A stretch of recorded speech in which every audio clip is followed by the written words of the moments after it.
Good morning classes. आपका SST में चल रहा था चैप्टर नंबर 3 सिविक्स में why do we need a parliament.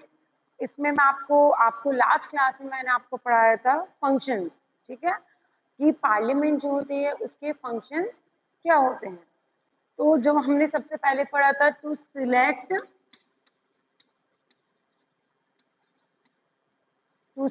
The national government, ठीक है। इसमें मैं आपको थोड़ा सा रिवाइज कर दूंगी मैं आपके लिए। इसमें मैंने आपको पढ़ाया था नेशनल गवर्नमेंट जो है किस तरीके से काम करती है। जिसमें मैंने आपको बताया था कि इसमें लोकसभा 2 हाउसेज होते हैं पार्लियामेंट की, लोकसभा और राज्यसभा, उसके अकॉर्डिंग वर्क करती है, ठीक है। और उसमें जो एमपीज चुने जाते हैं, एमपीज जो है इलेक्टेड इलेक्शन के थ्रू होते हैं, जिनको मेजोरिटी मिलती है वही जो है मेंबर ऑफ पार्लियामेंट बनते हैं। इसके बाद अगर जिनके पास मेजोरिटी नहीं होती है, ठीक है, जिनको मेजोरिटी नहीं होती है, जिनको लगता है कि उनके पास इतनी सीट्स हैं कि वो किसी दूसरी पार्टी के साथ अगर वो जो है कोलिशन कर लें, वो गठबंधन बताया था मैंने, अगर कोलिशन कर लें तो वो जीत सकती हैं, रूल कर सकती हैं। तो वो दोनों मिलकर जो है वो गवर्नमेंट बनाती हैं, ठीक है। अब नेक्स्ट है टॉपिक आपका पेज नंबर 37 पे, टू कंट्रोल। क्लास में आपको पेज नंबर के अकॉर्डिंग पढ़ा रही हूँ तो मैं यही समझूंगी आपके पास बुक है, और अगर जिसके पास बुक नहीं है तो आप लोगों की ड्यूटी है कि आपको बुक्स परचेज करनी है। मैं बुक्स के अकॉर्डिंग पढ़ाऊंगी। कोई मेरे से ये नहीं बोलेगा कि मैम हमारे पास बुक नहीं है, हमारी समझ में नहीं आया, हम कैसे पढ़ें और हमें आप ये दे दिए, इसकी क्लिक करके दे दिए, या आप कुछ भी इस तरीके का, आप लोगों के पास बुक होनी चाहिए प्रॉपर, ठीक है। अब है to control, guide and inform the government।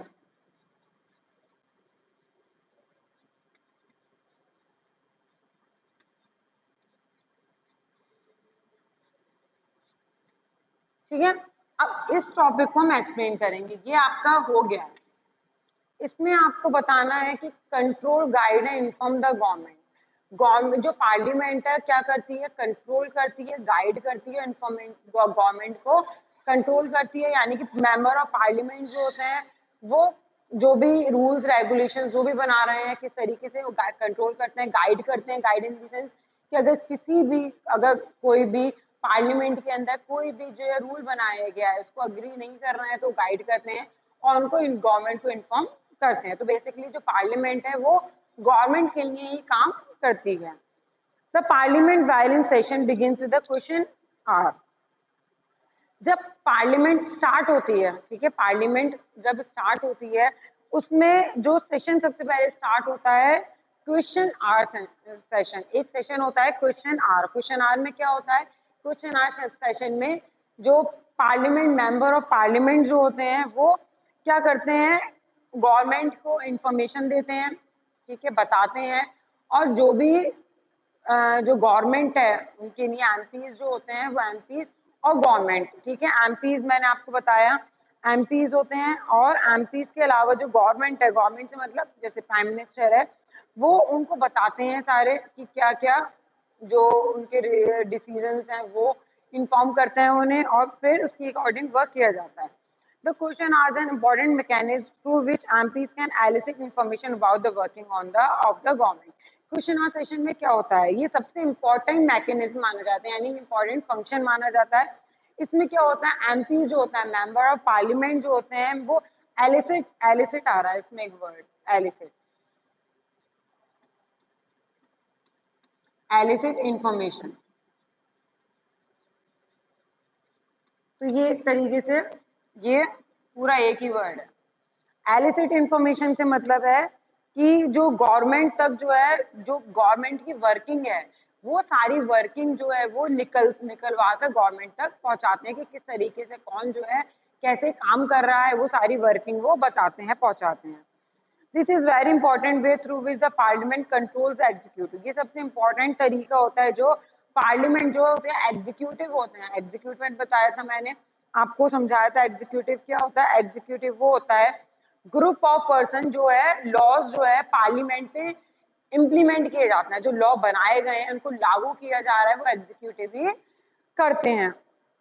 तो इसमें आपका जो इम्पोर्टेंट तरीका है, जो पार्लियामेंट जो है वो एग्जीक्यूटिव को जो रूल्स जो अप्लाई कर रही है, इम्प्लीमेंट कर रही है, उनको कंट्रोल करती है। By asking question the government is altered to its shortcoming and also comes to know the opinion of the people through their representatives in the parliament, that is the MPs।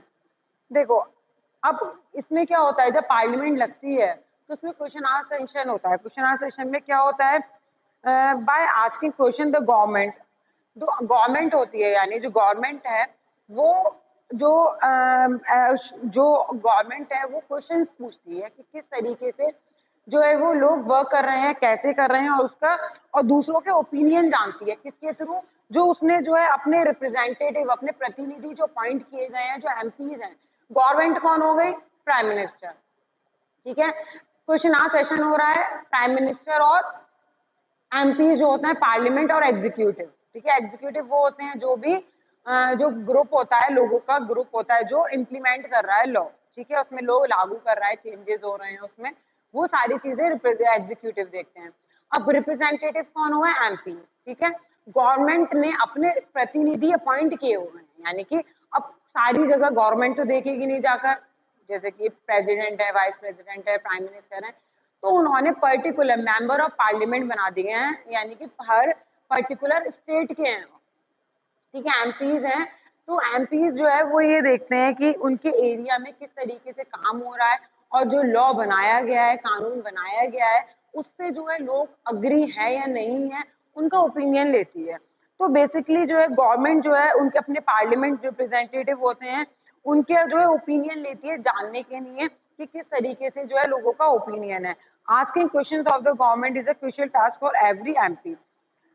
Government asking questions of the government के लिए सबसे crucial task होता है MP से question पूछना, ठीक है।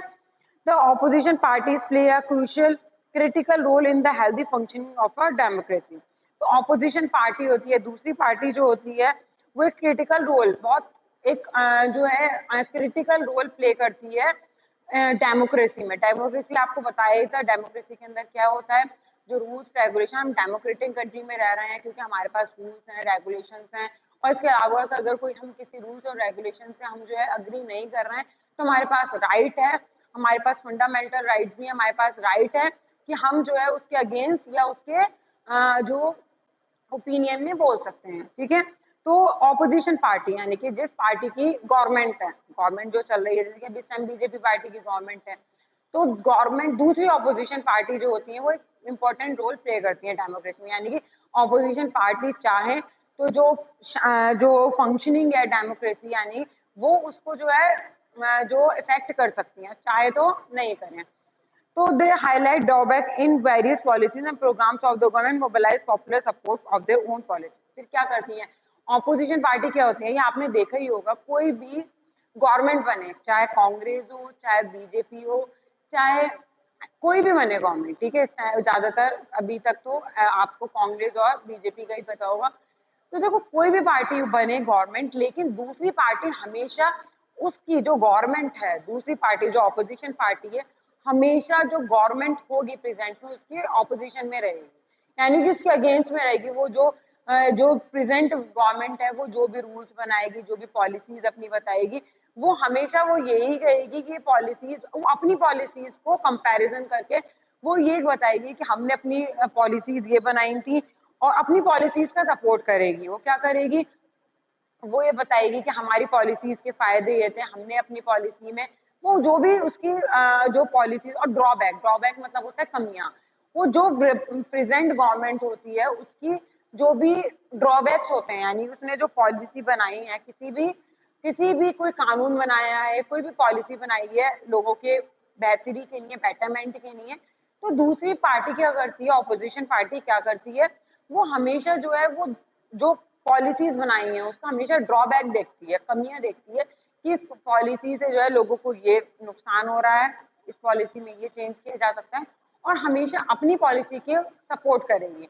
तो ऑपोजिशन पार्टी इस तरीके से जो है जो डेमोक्रेसी में एक तरीके से हेल्दी फंक्शनिंग, यानी कि डेमोक्रेसी अगर अच्छे से चल रही है तो इसका मतलब जो है जो ऑपोजिशन पार्टी जो है वो सपोर्ट कर रही है गवर्नमेंट को, अगर कहीं ना कहीं जो है गवर्नमेंट हेल्दी फंक्शनिंग जो है वो डिस्टर्ब हो रही है, लोग अगेंस्ट जा रहे हैं, लोग सहमत नहीं हो रहे हैं, सहमति नहीं दे रहे हैं, एग्री नहीं कर रहे हैं, उनके अगेंस्ट जा रहे हैं, तो कहीं ना कहीं जो है वो ये कह सकते हैं कि जो ऑपोजिशन पार्टी होती है वो लोगों को ये बता रही है कि नहीं हमारी पॉलिसीज में ये फायदे थे ये थे, तो अपनी पॉलिसीज को सपोर्ट करके वो दूसरी गवर्नमेंट की ऑपोजिट मतलब नहीं, यानी कि जो रिप्रेजेंट गवर्नमेंट है उसकी पॉलिसीज को जो ड्रॉबैक कमियां बताती है।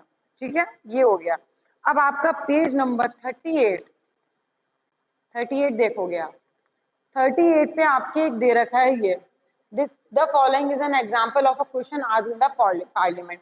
ये सारे क्वेश्चन दे रखे हैं जो गवर्नमेंट ने जो है वो पार्लियामेंट में पूछे थे। ठीक है, लोकसभा है।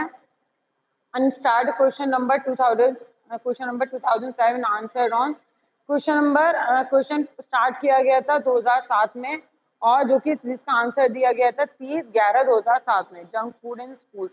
क्वेश्चन क्या था? Junk food in school, schools में जंक फूड के बारे में 2007 में। चिली सलर पार्टी कुपुसामी कारविंदम will the minister of women and child development be please to state. इसमें जो है वुमेन और child development, women and child development के जो मिनिस्टर थे उनको बुलाया गया था। फर्स्ट है, whether the national commission of protection of child rights has asked all state government to ban junk food in schools and also for setting up the up of nutrition standards। इसमें क्या गया था, क्या बोला गया था? National commission जो protection of child rights, NCPCR, ठीक है, ये एक कमीशन है जो कि चाइल्ड के राइट्स को प्रोटेक्ट करती है। इसमें ये बोला गया था स्टेट गवर्नमेंट से कि जितने भी स्कूल्स हैं उनमें जंक फूड बैन कर देना चाहिए, और जो है उनका न्यूट्रिशन पोषण जो है, बल्कि जंक फूड बैन करके जो स्कूल के बच्चे हैं उनके लिए जो पोषण जो है उसका स्टैंडर्ड सेट किया जाना चाहिए, क्या उनके खाने में होना चाहिए, क्या नहीं होना चाहिए। तो if so the details thereof, तो अगर हाँ तो फिर क्या डिटेल होनी चाहिए? सी where the union government has ensured the compliance of the above standards of the state। तो अब गवर्नमेंट ने बोला कि इंश्योर करो क्या स्टैंडर्ड उसका मेंटेन होना चाहिए। If so the details thereof, तो उसकी डिटेल्स थी। अब ये सारे क्वेश्चंस लोकसभा में पूछे गए थे, जो अब इसके आंसर क्या था? The minister of the state of the, जो मिनिस्टर था मैंने आपको बताया मिनिस्टर था वुमेन चाइल्ड डेवलपमेंट, उससे पूछा गया था और उसने आंसर क्या दिया? फर्स्ट वाले का दिया नो, ठीक है। बी वाले का दिया no sir, a letter was issued to the state by national commission of protection child right to consider providing guidelines to school to create a school nutrition policy. तो उन्होंने कहा all state ban junk food in school, क्या हर state को junk food ban करने की बोली गई थी, तो इन्होंने मना कर दिया। अब उन्होंने दूसरे में पूछा कि डिटेल दो, कि अगर न्यूट्रिशन होना चाहिए तो उसकी डिटेल दो, तो उसमें उन्होंने कहा कि हमने जो है स्टेट नेशनल कमीशन जो NCPCR है, उन्होंने जो है एक लेटर इशू किया था, जिसमें उन्होंने उस लेटर में सारी गाइडलाइंस दी थी न्यूट्रिशन पॉलिसी के लिए। सी में पूछा था सी में पूछा था क्या और क्या क्या होने चाहिए, और डी में उन्होंने आंसर दिए डज नॉट अराइव। तो क्या इस चीज के लिए उन्होंने दूसरे उसमें क्वेश्चन पूछा था क्या स्टैंडर्ड मेंटेन होना चाहिए, उन्होंने कहा क्या स्टैंडर्ड और क्या क्या स्टैंडर्ड होना चाहिए, और लास्ट में उन्होंने कहा कि जरूरत नहीं है इसकी डिटेल देने की। तो ये क्वेश्चन आंसर सेशन हुआ। क्वेश्चन आंसर सेशन में सारे क्वेश्चन क्या क्या किए गए थे और उसके आंसर दे दिए गए। In the above question, what information is being sought from the Minister of Women and Child Development? ये कुछ क्वेश्चन दिए गए हैं, वो आप लोगों को अभी जरूरत नहीं है पढ़ने की। लास्ट पेज नंबर 38 पे टॉपिक जो हम कंटिन्यू कर रहे हैं इसी वाले, लास्ट मैंने अभी आपको समझाया उसमें कि क्वेश्चन आंसर सेशन होता है कि गवर्नमेंट जो ऑपोजिशन पार्टी कैसे रोल प्ले करती है, ये सारा blast. The government gets valuable feedback and is kept on it by toes by the question asked by the MP. तो गवर्नमेंट जो है जो भी क्वेश्चन पूछे जाते हैं एमपीज के थ्रू, एमपीज जो भी क्वेश्चन पूछते हैं, तो गवर्नमेंट जो है जो कैप्ट ऑन टोज का मतलब है कि वो बहुत ध्यान में रखकर जो है उसको वैल्यूएबल फीडबैक देती है, ध्यान में रख के सुनकर उसका जो है फीडबैक देती है। And in addition in all matters dealing with finances the parliament approval is crucial for the government. इसके अलावा जितने भी फाइनेंस मतलब फाइनेंसेस जो होते हैं, जो आर्थिक हमारी व्यवस्था देख रहे हैं वो पार्लियामेंट जो है उनका जो है approval, the parliament approval is crucial for the government. उन सबका जो अप्रूवल होता है वो बहुत इंपॉर्टेंट करता है गवर्नमेंट में। This is one of the several ways in which the parliament control guides and inform the government. ये कुछ तरीके हैं पार्लियामेंट किस तरीके से कंट्रोल करती है, गाइड करती है और इन्फॉर्म करती है। The MPs as representative of the people have a central role in controlling, guiding and informing parliament, and this is a key aspect of the functioning of Indian democracy। जो MPs होते हैं, मैंने बताया था MPs जो होता है representative, प्रतिनिधि का काम करते हैं, गवर्नमेंट के लिए काम कर रहे हैं तो प्रतिनिधि है वो। तो वो एक तरीके से जो है उनका एक सेंट्रल रोल होता है, ठीक है, सेंट्रल लोगों के लिए। Representative of the people, representative of the people हमारे लिए रिप्रेजेंटेटिव कौन है?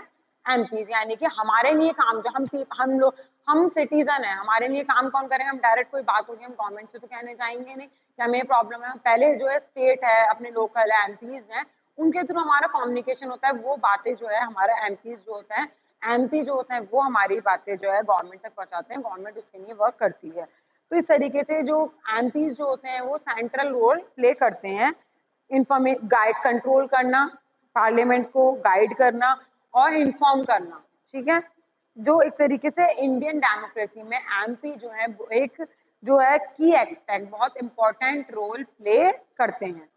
अब लास्ट है आपका पार्लियामेंट का क्या काम होता है? लॉ मेकिंग, यानी कि लॉ बनाने में जो हमारे लिए कानून बनाए जाते हैं उसके लिए जो है पार्लियामेंट क्या रोल करती है। Law making is a significant function of parliament. Significant का मतलब है इंपॉर्टेंट। लॉ मेकिंग यानी कानून बनाना जो है वो पार्लियामेंट का सबसे इम्पोर्टेंट फंक्शन है। We shall read about this in the next chapter. तो लॉ मेकिंग हम सारा जो है ये आपके नेक्स्ट चैप्टर में पढ़ेंगे हम। आपका नेक्स्ट चैप्टर है उसमें सारा लॉज के बारे में बताया जा रहा है। तो आपका नेक्स्ट चैप्टर में पढ़ेंगे किस तरीके से लॉज बनाए जाते हैं। लेकिन आपको इतना बता दिया है कि पार्लियामेंट का जो है नेशनल गवर्नमेंट सेलेक्ट करने के लिए उसका फंक्शन है, और जो गवर्नमेंट कंट्रोल गाइड और इन्फॉर्म करती है हमारे लिए, और लॉ मेकिंग कानून बनाती है, ठीक है। कानून में इसमें एक आपका 2 लाइन का ही टॉपिक दे रखा है इसलिए क्योंकि आपका नेक्स्ट चैप्टर में लॉ जो है वो पूरा लॉ मेकिंग डिस्क्राइब किया गया है, तो इसीलिए। लेकिन पार्लियामेंट का इतना इसमें शॉर्ट बता दिया है, पार्लियामेंट जो है वो कानून बनाने के लिए हेल्प करती है लॉ मेकिंग में। अब नेक्स्ट आपका है who are the people in parliament. आपका लास्ट टॉपिक बचा है पार्लियामेंट में कौन से लोग होते हैं, कौन कौन से लोग होते हैं। तो ये क्लास हम आपको कल कंटिन्यू करेंगे ये वाला टॉपिक। अभी आपको मैंने फंक्शनिंग अच्छे से समझा दी है, आप लोग फंक्शनिंग एक बार अच्छे से पढ़ लेना। आपके पास बुक्स हैं, जिनके पास नहीं है वो आप लोग अपने आप जो अरेंज करना, जैसे भी है बिना बुक के। आपके कोई भी ऐसा नहीं हो कि जो बिना बुक के अपनी स्टडी कंटिन्यू कर रहा है, सबके पास बुक्स होनी चाहिए। प्रॉपर आप लोग अब पढ़ाई कर रहे हो तो अब आपका प्रॉपर आपका जो फंक्शनिंग में है गवर्नमेंट की, सॉरी पार्लियामेंट की फंक्शनिंग है, ये 3 फंक्शनिंग है, ये मैंने आपको इतना आज समझा दिया है। तो क्लास आप लोग जो है इसको वर्क को अच्छे से रिवाइज करना। कोई भी प्रॉब्लम है आप मेरे से पूछ सकते हो, मैं आपको नेक्स्ट आप जब भी मेरे से क्वेरी पूछोगे मैं आपको नेक्स्ट डे आपका उस क्वेरी का सॉल्यूशन दे दूंगी, ठीक है। Okay class, thank you.